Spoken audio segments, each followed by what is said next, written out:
Olá pessoal, meu nome é Luiz Cláudio, eu sou farmacêutico e vou dar início aqui à primeira aula do nosso curso de serviços farmacêuticos na prática, tá? Eu trouxe aqui medicamentos, tá? Porque eu vou falar de formas farmacêuticas. A primeira forma farmacêutica que eu vou falar aqui é a forma farmacêutica sólida. Nesse grupo estão incluídos aí comprimidos, drágeas, cápsulas, pós, tá bom? Todas essas são formas farmacêuticas sólidas. Aqui tem um comprimido revestido, tá? Que pode se enquadrar aí basicamente como se fosse a drágia também. E aqui a gente tem ela em pó, tá? Também é uma forma farmacêutica sólida, tá? Só que em pó. Um outro exemplo seria o acetilcisteína de 600, um granulado, tá? Ele também pode ser considerado uma forma farmacêutica sólida. Por exemplo, o comprimido efervescente também pode ser considerado uma forma farmacêutica sólida, em que você tem uma comodidade maior para utilizar o medicamento. Ou seja, aqui tem um medicamento, né? Vou mostrar aqui o Orlistat, que ele está numa cápsula dura. Você tem aqui o Orlistat, 120 mg, é um princípio ativo que está envolvido por essa cápsula dura aqui, ok? Isso faz com que você tenha uma comodidade ao utilizar esse medicamento, tá? Isso vai influenciar muito na adesão ao tratamento do paciente, tá? E o que muda? Por exemplo, você pega aí um comprimido de cefalexina, um comprimido que as pessoas reclamam muito, que tem um sabor ruim, um odor ruim. E o que você pode fazer com ele? Fazer um drageamento, fazer um revestimento. E aí se torna um comprimido revestido. Para quê? Para você mascarar odor, mascarar sabor, tá? E você pode fazer isso também para facilitar a deglutição. A gente que trabalha na prática do dia a dia, atendendo os pacientes, a gente sabe que muita gente não toma comprimido, porque não tem uma facilidade na deglutição. Aí pode entrar naquela questão do granulado, tá? E o que é importante você saber? Os comprimidos, eles vêm no blister, que é a sua embalagem primária, e vem aqui nessa caixa, que é a sua embalagem secundária.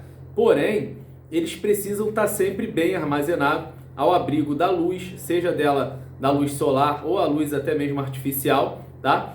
E ele tem que estar num ambiente que garanta um controle de temperatura para ele. Gente, quando você pega uma caixa de medicamento e bota lá no carro, isso me assusta. Tem gente que fala assim, vou pegar o medicamento, tá lá no carro, onde esse carro está estacionado? A qual temperatura aquele produto chegou? Isso tudo são preocupações que nós devemos ter, tá? Outra coisa, quando a gente está atendendo um paciente e não tem 1 miligrama, só tem a outra e ele vai precisar partir ao meio, como que se parte uma cápsula dura, tá? Um comprimido, quando ele tem ali, não é o ideal, tá, gente?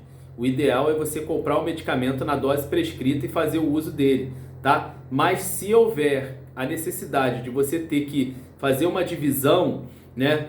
Você tem que procurar a forma farmacêutica mais apropriada, que aí no caso é o comprimido, sulcado, né? Geralmente ele tem já uma linha ali divisória que você pode dividir ali naquele caso, mas não pode te garantir que exatamente cada metade tem a mesma quantidade de princípio ativo.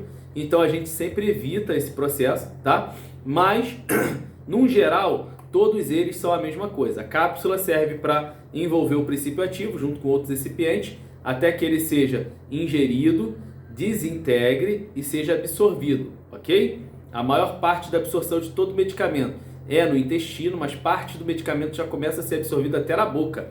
E isso vai ser o diferencial de algumas formas farmacêuticas, como cápsula gelatinosa, cápsula soft gel, comprimido orodispersível, né? A gente tem ondansetrona, analgésicos como o Deocil, que são orodispersíveis, sublingual, tá?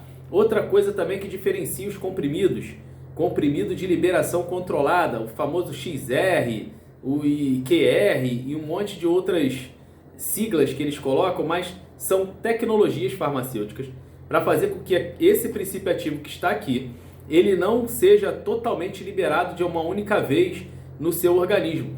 Eles vão liberando grânulos de forma gradativa, fazendo com que o medicamento vá sendo absorvido também de forma igual e ele mantenha uma concentração terapêutica sanguínea constante. Com isso, o efeito dele pode ser prolongado. Veja a metformina e o Glifage XR, por exemplo.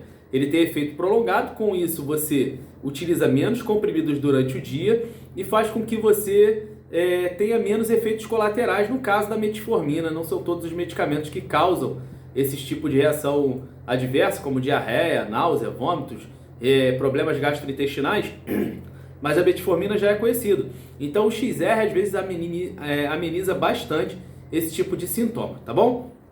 Cápsulas, de uma forma geral, é muito utilizada para armazenar a quantidade de princípio ativo maior e quando é pó, principalmente, tá? Você pega ali o acetilcisteína de 600. Se você for botar aquela quantidade toda dentro de um comprimido, ficaria enorme, né? E quando você tem que usar aqui, por exemplo, creatina ou esse colágeno aqui, que é em pó, a quantidade que você tem que utilizar ela é muito grande. Então não tem como você encapsular isso. Ficaria uma cápsula enorme e aí mais difícil ainda de ser ingerida, tá? Então, quais são as formas farmacêuticas sólidas? Comprimido, drágia, comprimido revestido, cápsulas dura, mole, soft gel, cápsula gelatinosa e os pós, ok, galera? Esses aí são os básicos e eu falei basicamente aqui que você precisa saber. Se você assistiu tudo, a gente está com o nosso grupo lá para tirar dúvidas. Quiser participar, manda mensagem aí, Luiz, eu quero. E escreve aí, curso